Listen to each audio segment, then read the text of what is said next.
Hello, hello, everybody. Welcome to our, if you're in Portland time, this is our lunchtime chat with André Ramos-Woodard. I'll let everyone get settled in. I do have everyone on mute throughout this, so that way we can just make sure that we don't get interruptions. So feel free to write questions in the chat throughout Andre's presentation, and we will host a Q&A for about 10 to 15 minutes at the end of the talk, and I'll moderate that through the chat. So yeah, questions, just add them in the chat and we'll talk to Andre at the end. But thanks everybody for joining us. I'm C. Meyer. I am the exhibition director here at Blue Sky Gallery in Portland, Oregon. Super excited to be hosting this talk with André Ramos-Woodard today, who is showing a solo exhibition here at Blue Sky, opened April 4th and is closing on April 27th. So if you're in the area, please come by and check out Andre's amazing show. If not, we do have information about the show on our website, and you can rewatch this talk on our YouTube channel, probably starting by the end of this week. So please feel free to share with folks who might get something out of it. And yeah, so I'm going to introduce Andre. Raised in the southern states of Tennessee and Texas, André Ramos-Woodard is a photo-based artist who uses their work to emphasize the experiences of marginalized communities while accenting the repercussions of contemporary and historical discrimination. His art conveys ideas of communal and personal identity influenced by their direct experience with life as a queer African American. Focusing on Black liberation, queer justice, and the reality of mental health, he aspires for his art to help bring power to the people. Selected for Foam Museum's Foam Talent Award in 2024 and two-time top 50 finalists for Photolucida's Critical Mass in 2020 and 2023. Ramos-Woodard has shown their work at various institutions across the United States and beyond, including the Foam Museum, the Netherlands in Amsterdam, the Museum of Fine Arts, Houston, Texas, Leon Gallery in Denver, and Filter Photo in Chicago. He received his BFA from Lamar University in Beaumont, Texas, and his MFA at the University of New Mexico in Albuquerque, New Mexico. Andre currently works as the Exhibitions and Programs Coordinator at the Houston Center for Photography in Houston, Texas. And if you don't notice, Andre and I are not in the same room, even though it might look like you see, we both are in our I'm in Blue Sky's library right now. And Andre, is this like your resource library at Houston Center? Yeah, it is our resource library too. Yeah, It's the so funny. same thing. We look like we're in the same room, but we're in different time zones. It's the magic of Zoom. Right. Here's a quick look at Andre's current installation here at Blue Sky for folks who aren't able to get here. And there are more install shots on our website featuring the exhibition as well. Yeah, and I also just wanted to mention that Andre was our critical mass selection for a solo show. So Blue Sky looks at all the top 200 of Photolucida's critical mass every year, and we select one artist from all 200 artists for a solo show. So congratulations, Andre, on that special award as well for your solo show here. I'm just thrilled to have you. It's been so lovely to get to know you over our time organizing the exhibition. And I will stop my share and pass it over to you. Awesome. So yeah, thanks for being here. And thanks again for everyone who's attending today. Thanks so much for being here and supporting our artists and Blue Sky. All right, Andre, I'll pass it to you. Alrighty. And I think I accidentally unpinned myself, so I don't know.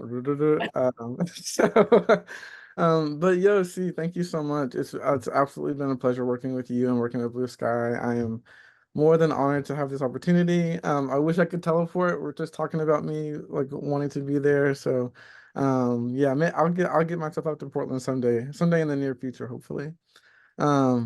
But yeah, and also thank you everybody for coming and showing your support and just wanting to hear me blabber about my artwork. I really, really, really appreciate it.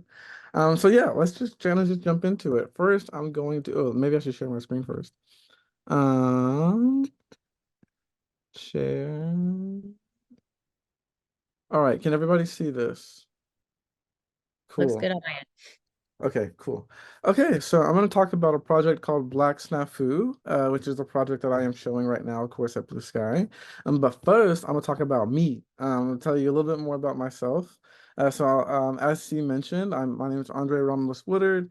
I use he and they pronouns. I am happily Black, happily queer, all those sort of things.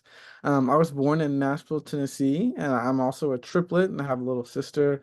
I have two amazing parents that I love with all of my heart. And I just point these things out because as an artist, I am very, very, very much inspired by the people around me in my life. The work that I make really comes from that sort of stuff. And I'll show you a little bit more about that soon. Um, but yeah, so when Black Snafu started, it was 2020, and I was in graduate school, and COVID was happening. The death of George Floyd happened. A lot of stuff happened in 2020 that we all can't forget and shouldn't forget. But I wanted to bring this up specifically because in March of 2020, my brothers and I started running a lot because we were all real out of shape. And we were trying to find a way to build camaraderie with each other. I was in New Mexico, they were in Texas. We were trying to find a way to do something together while we were kind of cooped up inside our own homes. And so we went running almost every day, not every single day. But we went running almost every day, and we would compare our notes with each other and just like compete. And it was great. And it was just kind of like a beautiful little fun thing that we would do together.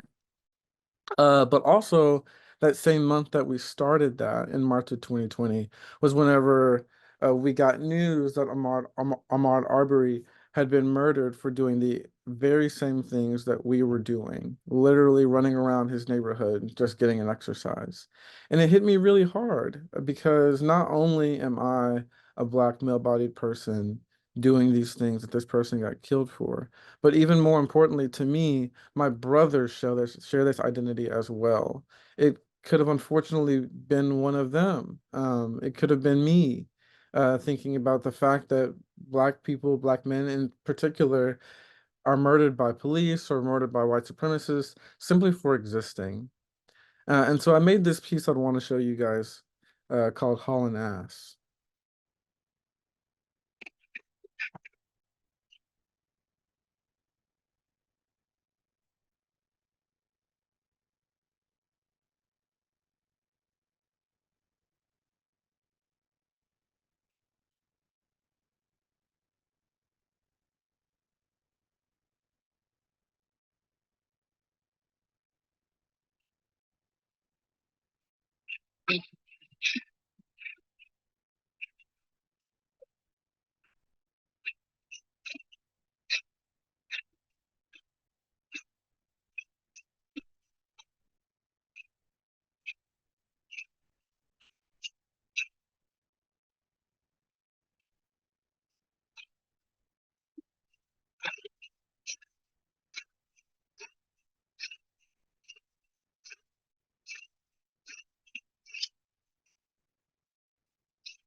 So I wanted to show that piece because I didn't finish it, of course, but I am the kind of artist that can't step away from my feelings. The anger, the confusion, the love, the joy, all of these emotions that like kind of fester in my head. I have to get them out somehow. Especially I think as a marginalized person, it's important for me to get this stuff out into the world. And that piece was named Haul and Ass after Ahmaud Arbery's murderers, uh, Gregory Gregory McMichael, um, was when asked why he shot and killed Ahmaud Arbery, his response was, well, he was hauling ass in the neighborhood, which as if that is a reason to murder somebody on the streets. So yeah, I'm not an artist who can get away from the emotional aspects of life. I can't. I don't think I'd even want to as a person who has to stifle with and face white supremacy. Many of us, I kind of not think, but know have to deal with these sort of things. Global capitalism and misogyny, white supremacy at the hands of people in charge. So yeah, my work has always revolved around these things. I live a life which I'm constantly reminded that I'm the other by the society that I live in. And sometimes this is blatantly, and sometimes this is indirectly. It's not fun, and I don't think it's fair either, but I guess that's just the way that the world works. So as I said before, I tend to cope with these ideas and struggles through my artwork. And so here is a body of work that I started a little bit before Black SNAFU called A Mediocre Ass Nigga. And I started this work because I miss my loved ones and I miss the camaraderie that I had whenever I was in New Mexico. But I also was in a place, shout out to Albuquerque, I must say. But I was also in a place that was 3% Black. And so I've not only knew that I was the other by society, but I could look around and notice that I was the other. And so I made work about it. All right, let's talk a little bit about Black Snafu. So Black Snafu get this name from an old cartoon called Private Snafu. And Private Snafu is a cartoon series that was produced in the early 1940s about an American soldier during World War II. And this was meant to, quote unquote, instruct the military about security, sanitation habits, booby traps, and other military subjects. And these cartoons were specifically directed at people primarily at the hopes of enlisting soldiers with weak literacy skills because cartoons are accessible to everybody, right? And because it was such a humorous and funny cartoon, it was also meant to kind of build a team morale around it. Um, but Private Snafu, which is the main character, fucking sucks, y'all. He's so ass. He's like, I mean, like, to be honest, I'm not a big fan of the government and all that sort of stuff. Anyway, but by these means, he's a bad soldier. He is really clumsy. He's really lazy. He gets really drunk a lot. He gets easily distracted. He's a hornball. He's all these things that you're not supposed to do as a soldier. He does things like he leaks classified information. He ignores his malaria vaccine. And so the series is very, very much instilled with very pro-capitalist, racist, specifically anti-Asian, and misogynist visualizations that I know accurately depict the United States in the 20th century and to this day. Now, if you don't know this, snafu is military speech, and it's military slang for situation normal, all fucked up, which means something is going wrong, something isn't right on the battlefield. So in this body of work, Black Snafu, I'm reappropriating these characters. So I'm also going to reappropriate this name. So Black Snafu for me means situation niggas all fucked up. Because I'm thinking very critically about the fact that white supremacy has niggas fucked up by doing things like creating caricatures of minstrelsy. I'll take anything that I need to get my point across. And so this was the first little like icon I made for this. Um, I just want to highlight specifically by making this work that Black people are not the vile caricatures that white supremacists of the past have made us out to be. In this work, this is my artist statement, which maybe some of you have read in the show. But also, I do not consider this work to be made solely for one audience. And what I mean specifically is that I don't intend for only Black people to be able to interpret this work. I've always been interested in the fact that people outside of my direct experience with life can interpret and can intercept these ideas. But in reality, I also understand and know that this work is about Black identity. And so the people that are really going to understand this because of their lived experience are Black people. And so I want Black people to know that we can always, always forgive, but we can never forget. I think any marginalized person should be able to stand by that saying. And so when Black SNAFU started, I was drawing a bunch of characters that I was finding throughout the history of American cartooning. And I've expanded the drawings to incorporate more contemporary depictions of Black people, but I started out drawing characters that were specifically meant to be racist because I was doing research about the history of African Americans in cartooning. And this was pulled a lot from the 30s and 40s. A lot of the cartoon characters that I pull from come from this list of cartoons called the Censored 11. And this is 11 cartoons that were banned because of their negative depictions of Black people, emphasizing Pan-African features like big noses and big red lips and incredibly dark skin.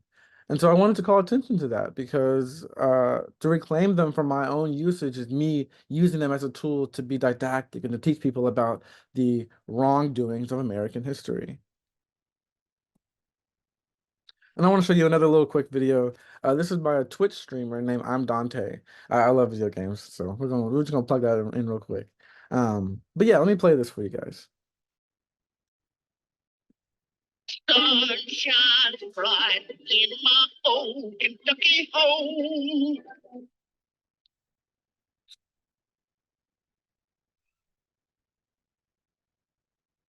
Yo!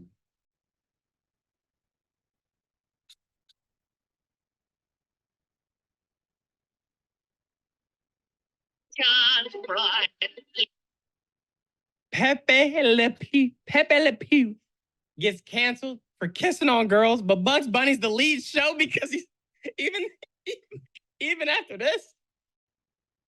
Crazy to think about. Now, okay, let's be real. Pepe Le Pew is also incredibly misogynist and was not right for doing what he did. But it's crazy to think that these cartoonists can get away with dogging and downing entire groups of people, and it was just okay for eons and eons, and people just accepted it as normalcy. And so this is, an old Bugs Bunny cartoon in which Bugs kind of like doesn't dress up but acts as a minstrel. He acts as the negative depiction of Black America or of a Pan-African person. Um, so when I see these things, I can't help but think about like who is determining what is okay in these mediums? Who says what goes? Who says what's too offensive and what's socially acceptable to this day? I mean, obviously from this clip, it's really not Black people. Oh, we already said that. All right. I want to read this to you also. So this is now Warner Brothers, which is, baby steps, reconciling with its past. Now shows this whenever if you were to like rent an old Warner Brothers cartoon that contains racist caricatures, it says this. The cartoons you are about to see are products of their time. They may depict some of the ethnic and racial prejudices that were commonplace in American society. Were. We're going to talk about that too. The depictions were wrong then and are wrong now. While the following does not represent the Warner Brothers view of today's society, these cartoons are being presented as they were originally created, because to do otherwise would be the same as claiming these prejudices never existed. And I completely agree with that. The idea of sweeping things under the rug and forgetting about them is not how we reconcile with our past. We don't just pretend it never happened. We don't just pretend like slavery never happened. We don't erase it from the history books. We don't not talk about critical race theory in schools. We educate our people about the wrongdoings of our past so that we can learn from them and not repeat them. So shout out to Warner Brothers once for at the very least adding this little token, because I think we all, as people in positions of privilege and power, especially organizations and companies like this, need to show to others that we can do the work to reconcile with our past. All right, so I'm going to talk a little bit. I'm going to go into some of the pieces now. This is the very first piece that I made for Black SNAFU, and this piece is called Buds. And this piece was actually very much inspired by Black women specifically. I'm a Black male-bodied person, but Black women run the world, I must say that. as some of the people who have to face some of the most hardships in this planet.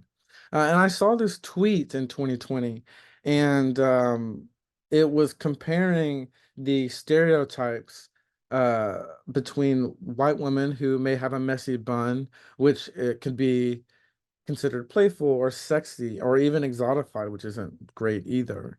In comparison to a black woman with a messy bun or a messy hair. And while that's considered unprofessional and not sexy at all and not good enough, when in reality, black hair types and black hairdos of all kinds take a lot of maintenance and a lot of care and a lot of work. And so I made this picture when I was starting my dreadlocks again. And for those that do not know, dreadlocks take time. I'm starting them again, and I'm becoming really impatient with it. But it's a beautiful process. It's something that I love. But I've juxtaposed this picture of me with these new buds in my hair with an old Disney cartoon character from an old Mickey Mouse cartoon called Black Friday. And this like old minstrel caricature is kind of like almost colonized by Mickey Mouse. He's like stolen from his tribe, and because the tribe acts differently than what is expected by white society, he's less than. And Mickey Mouse goes out of his way to teach him how to pretty much be a colonist. And so this caricature is questioning my hair because he's been taught otherwise. He doesn't know that my hair is budding and I'm starting a new process of locks. Instead, he's questioning it and wondering if my hair is just nappy when indeed it isn't. And so the process of the pieces in Black SNAFU, this is I am a photographer by training and by love. But I also incorporate drawings into the photographs. I start by making a drawing on Procreate on my iPad, and then I'll use Photoshop to juxtapose the drawing with the photograph that I take. For compositional reasons, girl, if I was just drawing on top of stuff, I'd be messing up all the time. So I use Procreate to kind of aid me in that process. And then once I print the image out, I use traditional materials like charcoal or pastel or paint to give the character a little bit more life and kind of let them pop off the page a little bit. And so this piece called Melodrama is also my continuation of exploring black hair and celebrating black hair. This old cartoon, Mickey Mouse's Melodrama, where Mickey Mouse plays the main character in Uncle Tom's Cabin. Mickey Mouse, who by definition is a minstrel caricature, he is primarily black. He is mostly black. He's got big lips and he has white gloves. He's a black minstrel. But because of his popularity, he had elevated himself beyond those expectations and those stereotypes. So when he had to perform as a black person again in this minstrel show, he has to put on a messy wig and put on tattered clothes and put soot on his face to perform as blackness, even though his origins aren't in black identity in an unfortunate way. And so these are some more earlier pieces. I think both of these are in the show. Sista, Bust Down from 2020 and Trophies from 2020 as well.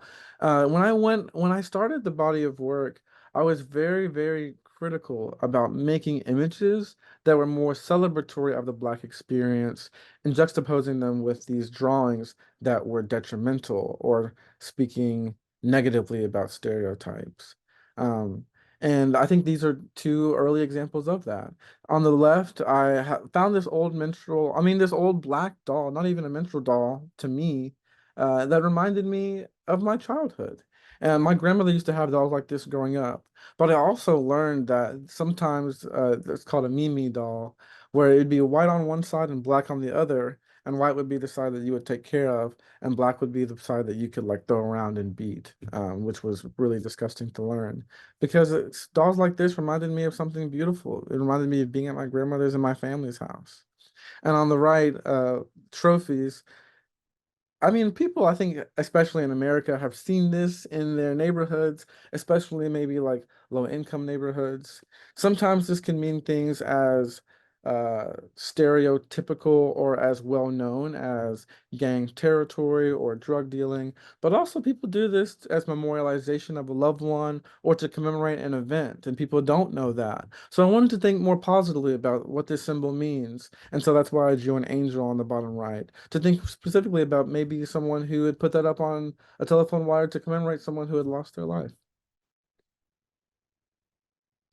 And as I continued to make work for Black SNAFU, I thought it would be also important to make images that not were just celebratory, but talked to the reality of the experience of being a Black person.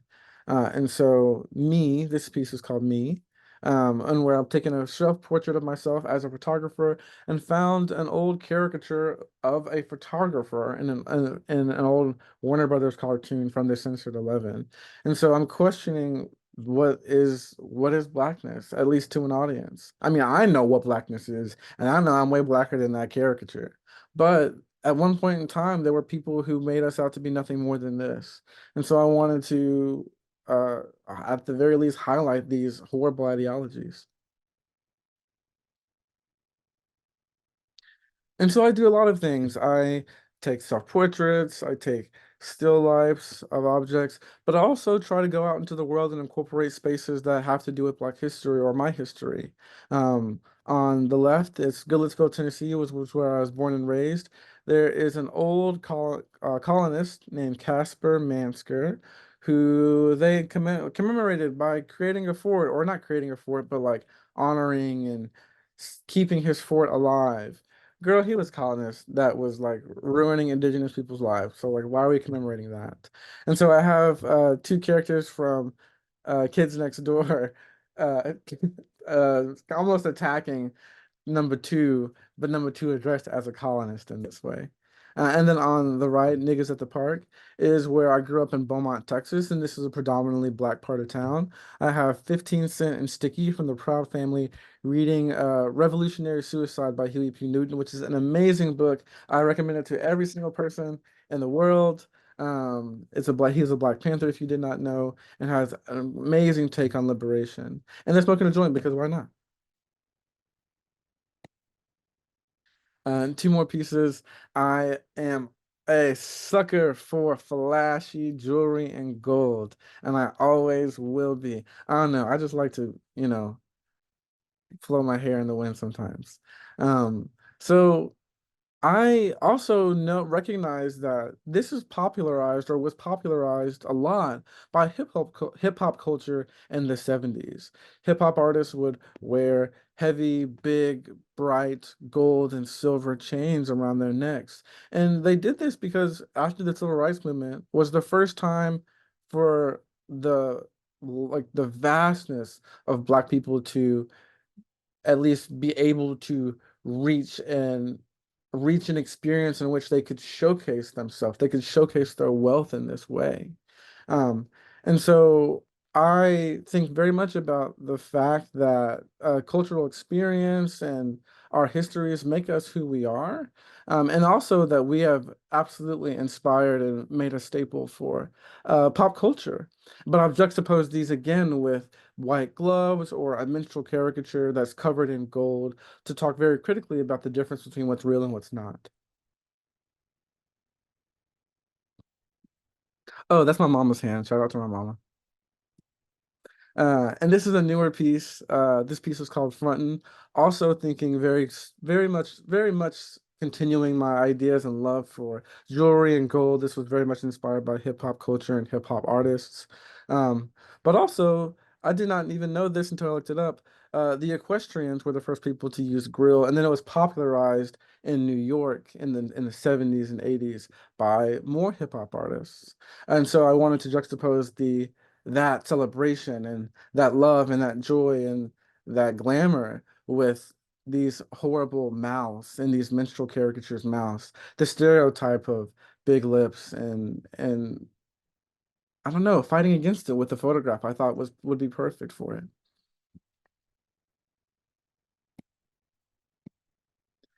So when it comes to making this work, I personally feel like marking on top of things feels like an act of reclamation in itself. by reclaiming these characters for my own usage. But sometimes it feels like more than that. It feels like an act of resistance rather than just reclamation. It feels more in dialogue with the idea that drawing on photographs helps me let go of also some of the preciousness that I've tied to photographs. Maybe that's my like MFA talking a little bit. Um, but it was honestly significantly easier to mark on a flag. That's why it was significantly easier to mark on a flag than a photograph. So I really was able to get pretty crazy with this one. So this piece, Untitled American Flag, contains a piece called The American Flag, and it's a mix of everything. It's a mix of mark making and pens and pencil and sumi ink and dog piss and fire and dirt and just all these things that I could use to tell my story and also desecrate and demean the history of America a little bit. And this is America. It's like, quote unquote, the land of the free. It's the melting pot. All this stuff is American, whether we like it or not. It's American, but it's also very, very fucked up. These are the ways in which American cartooning has depicted the diverse races that make up our society. And so all these illustrations I found on the internet are from the 1930s and 40s all the way up into 2020. And most of these images contain pictures of or caricatures of Black people because that's where my experience pulls from. And I wanted to highlight that. But I also wanted to talk about the fact that America has its hand in discrimination versus all kinds of people. There's anti-Asian, anti-Jewish, anti-Irish, anti-Native, Latinx cartoons in here as well. For those that didn't know, Irish and Jewish people were not considered white for a long time and are still marginalized and still get demeaned by white supremacists. And this is a piece called Reparations, one of my favorite pieces just because I love the Proud family. And I put this little meme on here because in the actual cartoon, and I remember this, Oscar Proud is the father of the Proud family. He's an inventor, and he's also very much about on his Black history. And so he's talking to his family about Black history and the importance of Black History Month, which is February. And then he breaks the fourth wall, looks towards the camera and says, the shortest month of the year. And I love that he's using this medium of cartooning to also tell people that there are things to critically think about race and about Black history. And so reparations, we have Oscar Proud talking very, very critically about that in juxtaposition with Peanut, thinking about George Washington Carver, who was an amazing scientist who made great strides for science in the history of the world, but is mostly recognized for the little peanuts and peanut butter when he did so much more than that. So reparations, one day maybe we'll get them. Not in my lifetime, but maybe we'll see. United States education system. This is a piece that I made all in 2022 with the help of my beautiful husband. We drew all over this board, and we have Vince LaSalle from an old cartoon I grew up with called Recess, and kind of like, like Bart Simpson at the beginning of Simpson is like writing things that he will not do on the board. I was thinking about that, and so Vince LaSalle is showcasing the things that he has apparently done wrong in his classroom. He went on to talk about critical race theory because apparently that's going to get banned. He can't make white people sad. He will not especially talk about America's complacency in white supremacy. And so these are all the things that I think that the education system unfortunately has to deal with. As marginalized people, if you are not a cisgender straight white man, I feel like the education system has it out for you. And I don't know why that is, when we should be really pulling together and learning from the people that have less privilege than us. But anyway, yeah, I was thinking I was kind of fired up about critical race theory in 2022. My husband is a teacher, and so he has to we talk about what he can and cannot say to his students and how he can approach these real world issues with them without being reprimanded by the education system. And also ACAB, all cops are bastards, 1312. I'm gonna say it and I'm gonna say it till the day I die. The piece on the left, 1312, is very much about my disdain towards the prison industrial complex and police forces, where someone has spray painted a piggy over the constable's sign in Houston, Texas. Um, it was me, y'all. And then on the right is a piece about research in front of the American flag. And honestly, this is more of a positive image. I'm thinking these are like this is a collection of books that are, I think, can teach anyone in a very raw way, in a very pertinent way about the history and importance of Black identity. Um, I haven't read them all, but I will read them all. So catch up to me on that. And then the book in the front, Birth of an Industry by Nicholas Salmon, is specifically about the history of American minstrelsy. I'd recommend that too, but some of the vocabulary words is kind of above me, but it's still a really good book. And this is a piece called Hate Monger. If you don't know who this is, maybe you should. It's Donald Trump. I don't like him, and you shouldn't either. Not that I like really any of the presidential candidates that we have, anyways. So this is a piece called Hate Monger, and there is an old DC cartoon called Hate Monger. And Hate Monger was literally banned because he is the literal canonical reincarnation of Adolf Hitler in a KKK outfit. It's fucking crazy. But he's a villain, so at least there was that. And what his superpower is to speak literal hate speech into the world. And when he does that, he makes the citizens of America or whatever country he's existing in hate each other. I was like, whoa, this supervillain sounds like someone we all know. And so I made this piece called Hate Monger because Trump absolutely did that to a lot of us. This is a piece called News. Thinking more about the history of uh, history of violence and detriment to Black identity and Black people in this country. The cartoon is from an old Warner Brothers cartoon called Nicodemus Go to Meet Sunday Go to Meeting Time. And the main character's name is Nicodemus. And Nicodemus, who doesn't want to go to church, gets hit on the head. And when he gets hit on the head, he gets sent to hell because he doesn't want to go to church. And in hell, all of these little demons are black. They're all black-faced caricatures. And I found a big problem with that because when you think about the history of violence against Black people in this country, the perpetrators have not been other Black people.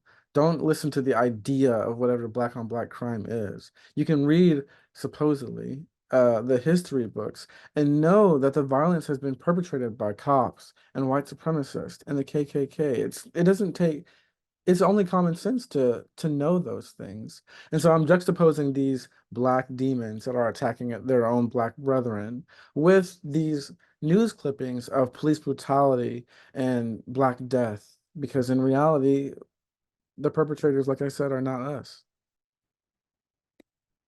Except for in this case. And these are the five cops that murdered Tyree Nichols in Memphis, Tennessee, only continuing my disdain for the prison industrial complex. You didn't have to do anything else, but I guess they wanted to do something else. Um, so this is one of the only pieces in the body of work that I'm really, I don't wanna highlight these people as Black people. I think I do a lot of celebrating and I do a lot of love and I like to bring a lot of love to Black people in juxtaposition with these vile caricatures. But these people, if you're gonna go out of your way to harm your very own people in the uniform that has historically done so, then you do not deserve to be loved and celebrated in the way that I celebrate Black people in my other pieces. So this piece is called Coonin and Buffoonin because these cops are nothing more than coons to hurt their own people. And none of them got their haircuts are messed up. So we gonna shade on them for until the day I die. I got two more pieces for you guys. I usually end on this piece, but I have one more after this. This is a piece called Boogeyman, and it is it was my favorite piece for a while because of what it means to me. And in this piece, I have in the photography world, in order to create a black image, you create a setting in which it's a void of light, right? And so I wanted to do that. I wanted to highlight black by putting my black body in front of the camera with a black mask on in a situation that has almost no light. And so I'm thinking about the color BLACK, not just the identity of Black. Because, I mean, we're told a lot that Black and darkness is scary and that we are to be scared of the dark, and a lot of kids are scared of the dark and it's scary to go out at nighttime. But I didn't want to think about it that way. I wanted to commemorate and celebrate Black. And so that's why this piece is called Boogeyman. And I have Huey and Riley Freeman from the Boondocks, who are two incredibly pro-Black cartoon characters that I'm juxtaposing my body with. And lastly, I have a new piece called The Black Box of Race. Man, I wish this was in the show. I didn't make it till afterwards, so it's okay. This is a piece that was inspired by a book called The Black Box. And this book is about the ideology that Black people specifically, and people of color and marginalized people in general, are predefined by our society. It's almost as if when you walk into a room and you are Black or brown or a woman or any marginalized person, because of that marginalized identity, there's already an idea of what you should act like and what you are supposed to be like. This is a container that I think that we all need to break out of, and we all need to understand that we also need to recognize that that is in itself a container. And we can be whoever the fuck we want to be, and there are no constraints on who we can be. Uh, and you know, I think that's a good point to end off on. I hope that everybody can live their lives to the fullest, and regardless of what white supremacy says, be whoever the fuck they want to be at every time of the day. Um, so thank you. That's all I got. Thank you, Andre, so much for sharing your process and your work. I hope a lot of people watch this talk because it's such an important topic that you are making work about. I'm really so grateful that we have this work up in the gallery at Blue Sky. So I just want to say thank you so much. Thanks. Yeah, it's been a real pleasure. For folks who are joining us live, I'd love to see some questions in the chat if you have any questions for Andre. But I'll just ask a little follow-up question while we wait for maybe some questions. And I'm curious how you think about when you're doing the installation. For folks who've seen, you do it in a really creative way, and I think that's really lovely the way that you're using your cartoon layering on top of the photograph. But then I think what I've seen with some of even the way that you present the work, there's even layers with the way that you do framing and installation. So I wonder if you can talk a little bit about that. Yeah, I mean, to be honest, and when it comes to myself as an artist, I think that at the end of the day, even, excuse me, even though these ideas and these concepts are pertinent and meant to be didactic, at the end of the day, I want to have fun. I want to make work that is enjoyable. I want to enjoy the work that I put out into the world. And so I like to use playfulness at the very least as kind of like a coax for people to come in and spend more time with the work. If a specific piece I feel like needs to exist in a frame that's incredibly wacky or just maybe a little bit off than the other ones, then baby, it needs to exist in that wacky little frame. And when it comes to hanging at different heights, I like the shoes piece always goes higher because I want people to kind of envision what that would be like in the world when they're outside of the gallery. The piece of the Trump doll being hung always goes higher to kind of envision what that would be like. Ooh, what that would be like. But I want to use playfulness to I don't know, to kind of like could kind of create an installation, something that bounces between the viewer and between different pieces of work. And sometimes whenever I do the installation, I also like to draw on the walls. So having kind of like a dynamic installation as far as where things are hung and the different frames also gives me room to play even more with whenever I do want to do like a more unique installation, whether it be using vinyl or using illustrations. Yeah, I Thank love that. Yeah, and we even have the flag in the picture that you showed. We have the flag in the gallery too. So it goes a little beyond photography, which I love. having that here because we know that photography is expansive. So thank you Yeah, for sharing. exactly. Photography ain't just photos no more. Like, yeah. Um, okay, I'm going to read a couple of the questions in the chat. So Forrest is asking, are there any cartoons or comics that you see being made by Black creators that really excite you for changing the power and depictions of Black POC people in those mediums? Yeah, there definitely are. And Black people and beyond that are really honestly including people of color in their cartoons, like more contemporary things like Craig of the Creek is a kid's cartoon, but it's so good. I don't give a fuck if I don't care how old I have. I'll be 50 watching that. But that is made by a Black creator, and to see a Black family doing things that are literally normal, having fun and existing in their world with people of all races and all ethnicities and all ideologies is something that I really, really enjoy. Also, I'm a big fan of Steven Universe. While the creator isn't Black, there is Black representation in that as well, and also just othered representation as these gems who are like aliens.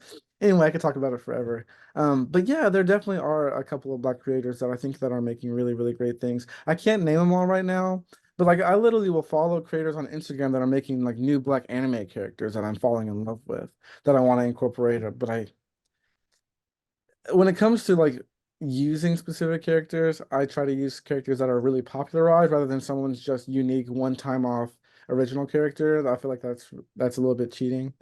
Um, but yeah, but to answer your question, absolutely yes. And the long version is yes, and I'm about to start making a longer list of it.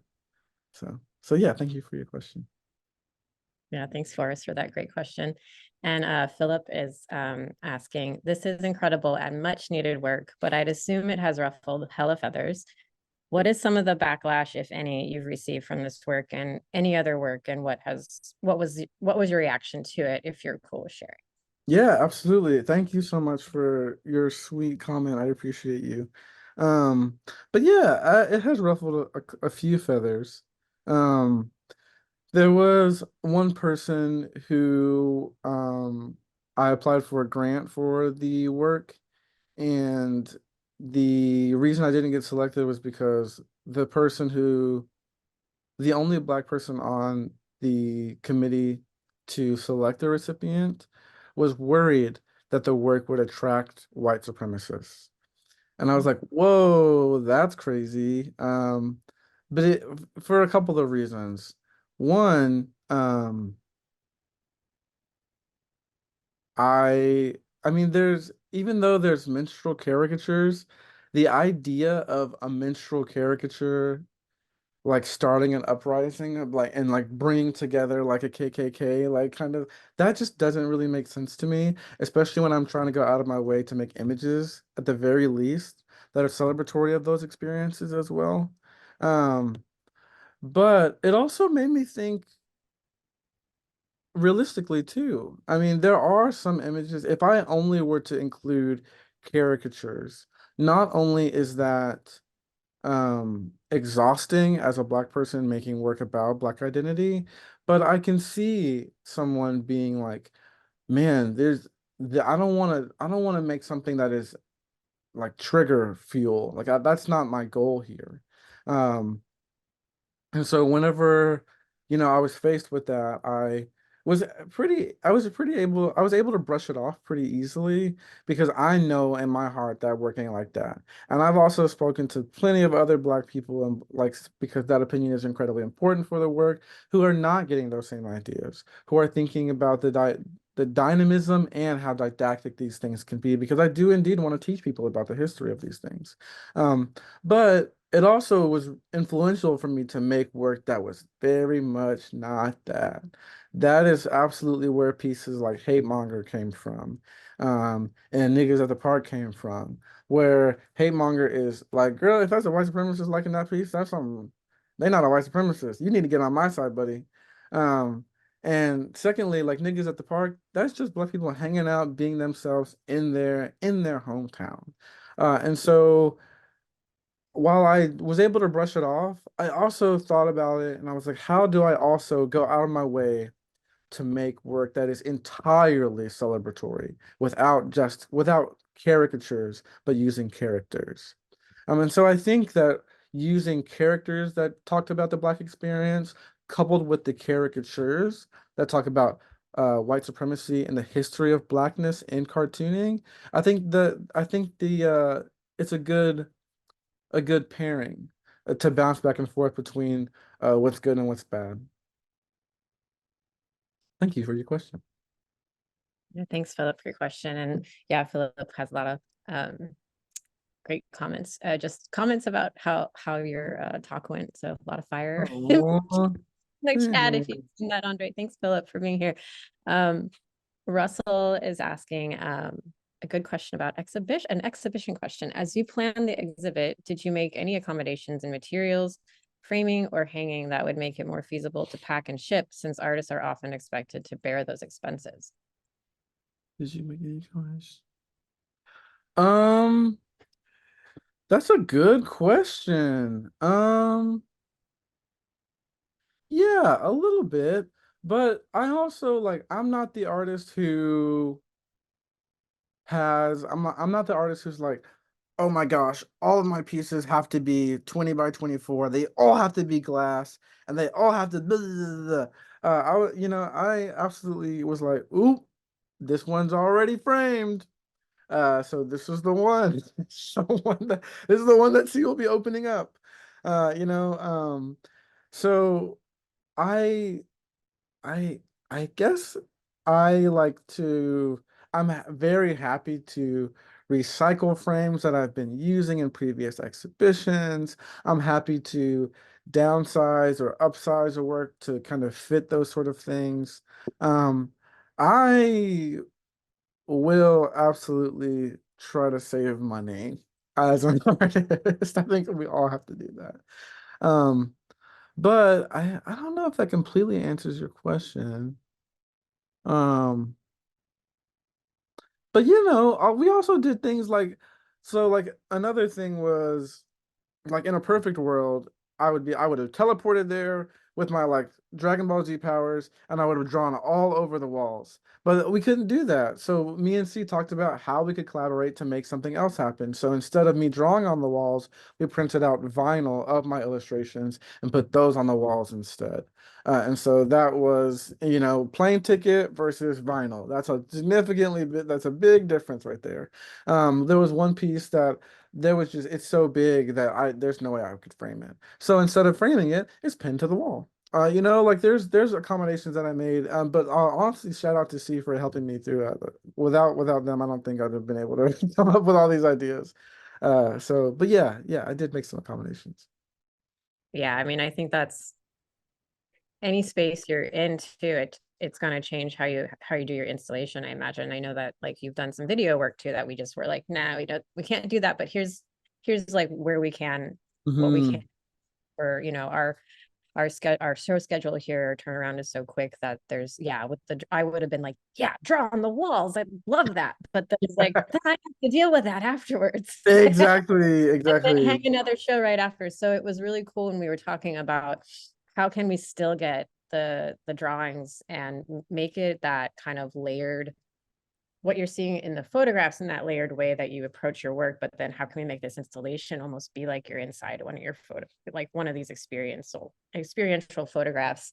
And I love how, yeah, scale is being played with, and yeah, what we had originally wanted to do with your largest piece, which is 40 by 60 inches. Hmm. Uh, Originally we were thinking, because yeah, we couldn't ship that framed. So what's another option? So like locally printed, we had it locally printed here in Portland. Originally we wanted to do a big vinyl, which would have been sweet, but that vinyl process was a little complicated. And so yeah, we just did the big printout. We're like, put some nails in it. It's like, It works. so, and I love that you were super open to that, just trying new things. So yeah, so again, here's a plug to, if you can come see the show, it's a great show to see because of how it's laid out. And not to mention the images themselves are fantastic. So yeah, thanks, Russell. That's a really good question. And I think it's like something that I work with artists a lot about, how do we make a show happen? because yeah, it is really expensive on the artist end to one, make work, print work, and ship it. So like we're always trying to figure out ways to make it the most economical, and whatever funds that we can. We do give an honorarium to our artists, but that only goes so far. Um so yeah, it's definitely a challenge, and I think it's a good thing for other artists to like be in conversation about um kind of the realities of like what it takes to be an artist in Yeah, these definitely. days. Yeah. So yeah, thanks for that great question. Okay, I'm just looking at what the new questions come through. We'll do a couple more as we're getting to close to 1 o'clock. Thanks everybody for being here. And Philip, you had added in, what are your thoughts on this trailer for the new Good Times? I don't know, is that a trailer that we saw in your, Yeah, or is that I need to, I'm not hip on that. That sounds like such a lame way to say it. But no, I haven't seen the trailer for the new Good Times. So I'm definitely gonna have to watch that and get back to you because I'm like, that sounds iffy already. They have to do it real right. So yeah, I'll have to look at that and get back to you on that. Well, thanks, Philip. And for assess in the background of the piece, hate monger and the ACAB fat pig sign fat photo, I think too, there seems to be enticing polka dot patterns. Can you speak more to adding those patterns to your photos and what you feel they add to the narrative comic book feels? Yeah, thank you for noticing that. Yeah, I like to be like poppy and I like color. I like things that are a little flashy and a little fun. And so the back of the hate monger piece is an out of focus Mickey Mouse face all over. And so if you look closely at it, it looks like just dots, but then you look closely and you're like, that symbol looks familiar. But it's also like really, really red. And that's also a color that you incorporate with like blood and danger. And Trump is that. And so I thought that color would also be really, really great for that. Um, and the ACAB sign is another one where it's like a bunch of little pink little dots or little circles, but they're actually pigs. So if you look closely on that piece, there's a bunch of little piggies in the background as well. So yeah, I like to use color. I like to use things that are like, I like to like give subtle hints about things, but I definitely like to make like pop contemporary art. Thank you. Great question. Okay, and probably our last question uh, for Andre from Kentaro. I'm curious to know what your thought process was behind how you use the space in such a unique and compelling way. What do you often consider when presenting 2D work in a 3D space? Ooh, what a question. And thank you. Um, hmm.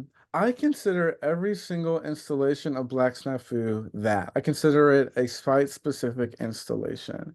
It won't exist in the same way that it'll exist at Foam, that it'll exist in Denver, that it'll exist in Houston. They were all inevitably different spaces, and it's a fun challenge to figure out how I can make a dynamic exhibition of these works given the spaces, right? Um, and so I I don't know. I think to me, I just really try my best to like if I were going to be a viewer in this space, how would I envision things going up and down, and how would I interact? How would I like to interact with these pieces at different heights and at different sizes? I just like to like I was saying a little earlier, I just want to create an exhibition and an installation that entices people to come forward and to really spend time with the works and to question what's going on. Even if the question is like, what's going on in the piece or why the fuck is it hung like this? I want people to have those questions. I want people to think more critically about what's going on. So, um, yeah, at the end of the day, I just try to make something that is enticing and, at the very least, fun to look at. Um, to kind of not cloak, but to just coax people in to really get into the meat of the work. That's awesome. Thanks, Kentaro, for that great question. Thank you. Uh, well, Andre, this has been such a pleasure. And it sounds like you are still currently making work for this series. Do you see that kind of continuing on for a while, or do you have any other projects in the works at the moment? Yeah, I'm continuing this project because I do eventually want this project to become like a photo book that is in a comic book form kind of way. So I do eventually want it to become a publication. So I'm gonna keep making work. The work, it's not like, just going out into the world and just taking pictures of a bunch. I'm not just documenting things. So it does take time. But I will continue to make this work. I also have another body of work I like to work and back and forth in between called What It's Like to Feel, which is about mental health. I'm also an advocate for mental health and depression and things like that. And so, yeah, I'll be working on both of those projects for who knows how long. So, yeah. Love that. So good. So yeah, everyone keep an eye on what Andre is up to. What are the best ways to see what you're up to on Instagram, on your website, and you can Yeah. get connected probably, and also through the Blue Sky website. Yes, absolutely. You can go to my Instagram, which is at Andre Duane, Duane. You can also go to my website, andreramos-woodard.com, and go to my newsletter and sign up for my newsletter. And I won't bombard you with stuff. I just like publish one every couple of months. And so if you want to know more about what I'm doing, you can also get on my newsletter. So yeah. Perfect. Amazing. Thank you, Andre, again so much. Such a pleasure. Ooh. And I just got a little art crush on you. Oh yes, the feeling is mutual. See, I love it. I love it. But yeah, it's just been really great having you. And please do again, if you're able to get to Blue Sky and come see Andre's show, it is up until April 27th. And beyond that, who knows, it'll be in new spaces. With fingers crossed, you're getting exhibition proposals more and more. But yeah, we've been really pleased to have your work here. We had our biggest opening since I've been here in April, so that was so sweet to have a lot of people come out to see your work. And thanks again, everybody. Again, this will be up on our YouTube channel in a couple of days, so if you'd like to, feel free to share it or watch it again. And thanks so much, Andre, and we look forward to seeing what you're up to next. Thank you, C. Shout out to everybody. Shout out to Blue Sky. You guys are amazing. And everyone in the chat. Love you all. Sweet. Thanks, everybody. Have a great rest of the week and take care.